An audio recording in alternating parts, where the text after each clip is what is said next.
2026 March 8ರಂದು Bharat cricket ಇತಿಹಾಸದಲ್ಲಿ ಹೊಸದೊಂದು ದಾಖಲೆ ಬರೆಯಿತು. ಐಸಿಸಿ ಪುರುಷರ ಟಿ20 ವಿಶ್ವಕಪ್ ಪ್ರಶಸ್ತಿಯನ್ನು ದಾಖಲೆಯ 3ನೇ ಬಾರಿಗೆ ಗೆದ್ದು ಬೀಗಿತು. ಅಹಮದಾಬಾದ್ನ ನರೇಂದ್ರ ಮೋದಿ ಸ್ಟೇಡಿಯಂನಲ್ಲಿ ನಡೆದ ಫೈನಲ್ ಪಂದ್ಯದಲ್ಲಿ ಭಾರತ ಅತ್ಯುತ್ತಮ ಪ್ರದರ್ಶನ ನೀಡಿ ನ್ಯೂಜಿಲೆಂಡ್ ತಂಡವನ್ನು 96 ರನ್ಗಳ ಅಂತರದಿಂದ ಸೋಲಿಸಿತು. ಈ ಗೆಲುವು ಭಾರತಕ್ಕೆ 3ನೇ ಚಾಂಪಿಯನ್ಶಿಪ್ ತಂದುಕೊಟ್ಟಿದ್ದಷ್ಟೇ ಅಲ್ಲ, ಟಿ20 ವಿಶ್ವಕಪ್ ಪ್ರಶಸ್ತಿಯನ್ನು ಉಳಿಸಿಕೊಂಡು ಸಹ ಆತಿಥೇಯ ರಾಷ್ಟ್ರವಾಗಿ ಗೆದ್ದ ಮೊದಲ ತಂಡ ಅನ್ನೋ ಹೆಗ್ಗಳಿಕೆಗೆ ಪಾತ್ರವಾಯಿತು. ಭಾರತ ಮತ್ತು ಶ್ರೀಲಂಕಾ ಜಂಟಿಯಾಗಿ ಆಯೋಜಿಸಿದ್ದ ಈ ಟೂರ್ನಿ 2026ರ ಫೆಬ್ರವರಿ 7ರಿಂದ ಮಾರ್ಚ್ 8ರವರೆಗೆ ಕ್ರೀಡಾಭಿಮಾನಿಗಳ ಕಣ್ಮನ ಸೆಳೆಯಿತು. ನ್ಯೂಜಿಲೆಂಡ್ ವಿರುದ್ಧದ ಫೈನಲ್ ಪಂದ್ಯದಲ್ಲಿ ಭಾರತದ ಬ್ಯಾಟಿಂಗ್ ಅಬ್ಬರ ಹೇಗಿತ್ತು ಅಂತ ಇಡೀ ವಿಶ್ವವೇ ನೋಡ್ತು. ಮೊದಲು ಬ್ಯಾಟ್ ಮಾಡಿದ ಭಾರತ 5 ವಿಕೆಟ್ ನಷ್ಟಕ್ಕೆ ಬರೋಬ್ಬರಿ 255 ರನ್ ಕಲೆ ಹಾಕಿತ್ತು. ಇದರೊಂದಿಗೆ ಪುರುಷರ ಟಿ20 ವಿಶ್ವಕಪ್ ಫೈನಲ್ ಪಂದ್ಯವೊಂದರಲ್ಲಿ ದಾಖಲಾದ ಅತ್ಯಧಿಕ ತಂಡದ ಸ್ಕೋರ್ ಎಂಬ ಹೊಸ ದಾಖಲೆ ಬರೆಯಿತು.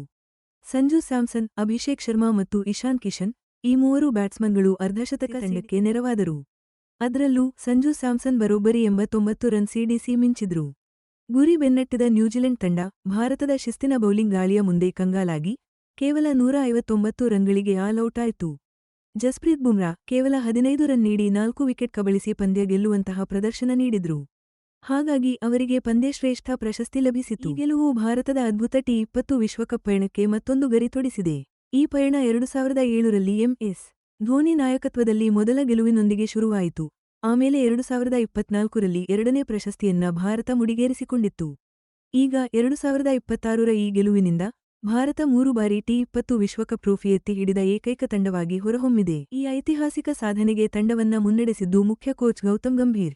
ಇವರು ರಾಹುಲ್ ದ್ರಾವಿಡ್ ಅವರ ಅವಧಿ ಮುಗಿದ ಮೇಲೆ 2024ರ ಜುಲೈನಲ್ಲಿ ಜವಾಬ್ದಾರಿ ವಹಿಸಿಕೊಂಡಿದ್ದರು. ಮುಖ್ಯ ಕೋಚ್ ಆಗಿ ಗಂಭೀರ್ಗೆ ಇದು ಎರಡನೇ ಐಸಿಸಿ ಟ್ರೋಫಿ. 2025ರ ಚಾಂಪಿಯನ್ಸ್ ಟ್ರೋಫಿ ಗೆದ್ದ ನಂತರ ಬಂದ ಈ ಯಶಸ್ಸು ತಂಡದ ಆಕ್ರಮಣಕಾರಿ ವೈಟ್ಬಾಲ್ ಕ್ರಿಕೆಟ್ ಆಟದ ಮೇಲೆ ಅವರ ಪ್ರಭಾವವನ್ನ ಇನ್ನಷ್ಟು ಬಲಪಡಿಸಿದೆ. ನ್ಯೂಜಿಲೆಂಡ್ ತಂಡ ಫೈನಲ್ಗೆ ಬಂದಿದ್ದು ಐಸಿಸಿ ಟೂರ್ನಮೆಂಟ್ಗಳಲ್ಲಿ ಅವರು ಎಷ್ಟೊಂದು ಸ್ಥಿರವಾಗಿ ಆಡ್ತಾರೆ ಅನ್ನೋದನ್ನ ಮತ್ತೊಮ್ಮೆ ತೋರಿಸಿಕೊಟ್ಟಿತ್ತು. ಆದ್ರೂ ಬ್ಲ್ಯಾಕ್ ಕ್ಯಾಪ್ಸ್ ತಂಡಕ್ಕೆ ಮಾತ್ರ ಇನ್ನೂ ಮೊದಲ ಟಿ20 ವಿಶ್ವಕಪ್ ಟ್ರೋಫಿ ಗೆಲ್ಲೋಕೆ ಆಗಿರಲಿಲ್ಲ. ಈ ಹಿಂದೆ 2021ರಲ್ಲಿ ಕೂಡ ಅವರು ಟಿ20 ವಿಶ್ವಕಪ್ ಫೈನಲ್ ತಲುಪಿದ್ರು, ಆದ್ರೆ ಆಗಲೂ ರನ್ನರ್ಸ್ ಅಪ್ ಆಗಿ ಫಿನಿಶ್ ಮಾಡಿದ್ರು. ಈ ಬಾರಿಯ 2026ರ ಟೂರ್ನಮೆಂಟ್ನಲ್ಲೂ ನ್ಯೂಜಿಲೆಂಡ್ ತಂಡ ಛಲ ಬಿಡದೆ ಆಡಿತ್ತು. ಅದರಲ್ಲೂ ಸೌತ್ ಆಫ್ರಿಕಾ ವಿರುದ್ಧದ ಸೆಮಿಫೈನಲ್ ಪಂದ್ಯದಲ್ಲಿ ಫಿನಾಲೆನ್ ಪುರುಷರ ಟಿ20 ವಿಶ್ವಕಪ್ ಇತಿಹಾಸದಲ್ಲೇ ಅತಿ ವೇಗದ ಶತಕ ಬಾರಿಸಿ ದಾಖಲೆ ಸೃಷ್ಟಿಸಿದ್ದು ವಿಶೇಷ. ಫೈನಲ್ ಪಂದ್ಯದಲ್ಲಿ ನ್ಯೂಜಿಲೆಂಡ್ನ ಟಿಮ್ ಸೀಫರ್ಟ್ ಕೂಡ ಅರ್ಧಶತಕ ಸಿಡಿಸಿ ಮಿಂಚಿದ್ರು, ಆದ್ರೆ ಭಾರತದ ಭರ್ಜರಿ ಪ್ರದರ್ಶನದ ಮುಂದೆ ಅದು ಸಾಲಲಿಲ್ಲ. 2026ರ ಐಸಿಸಿ ಪುರುಷರ ಟಿ20 ವಿಶ್ವಕಪ್ ಭಾರತ ಹಾಗೂ ಶ್ರೀಲಂಕಾದ 8 ಕ್ರೀಡಾಂಗಣಗಳಲ್ಲಿ 20 ತಂಡಗಳ ನಡುವೆ ನಡೆದ 55 ಪಂದ್ಯಗಳಿಗೆ ಸಾಕ್ಷಿಯಾಯಿತು. ಈ ಟೂರ್ನಿ ಹಲವು ಮರೆಯಲಾಗದ ಕ್ಷಣಗಳು ಮತ್ತು ವೈಯಕ್ತಿಕ ಸಾಧನೆಗಳಿಗೆ ವೇದಿಕೆ ಕಲ್ಪಿಸಿತು. ತಂಡಗಳ ಗೆಲುವಿನ ಹೊರತಾಗಿ ವೈಯಕ್ತಿಕ ಪ್ರತಿಭೆ ಕೂಡ ಈ ಬಾರಿ ಎದ್ದು ಕಾಣ್ತಿತ್ತು. ಅದ್ರಲ್ಲೂ ಸಂಜು ಸ್ಯಾಮ್ಸನ್ ಅವರ ಸ್ಥಿರ ಪ್ರದರ್ಶನಕ್ಕಾಗಿ ಪ್ಲೇಯರ್ ಆಫ್ ದಿ ಪ್ರಶಸ್ತಿ ಪಡೆದ್ರು. ಜಸ್ಪ್ರೀತ್ ಬುಮ್ರಾ 14 ವಿಕೆಟ್ಗಳನ್ನು ಪಡೆದು ಟೂರ್ನಿಯಲ್ಲಿ ಅತಿ ಹೆಚ್ಚು ವಿಕೆಟ್ ಕಬಳಿಸಿದವರಲ್ಲಿ ಒಬ್ಬರಾದರು.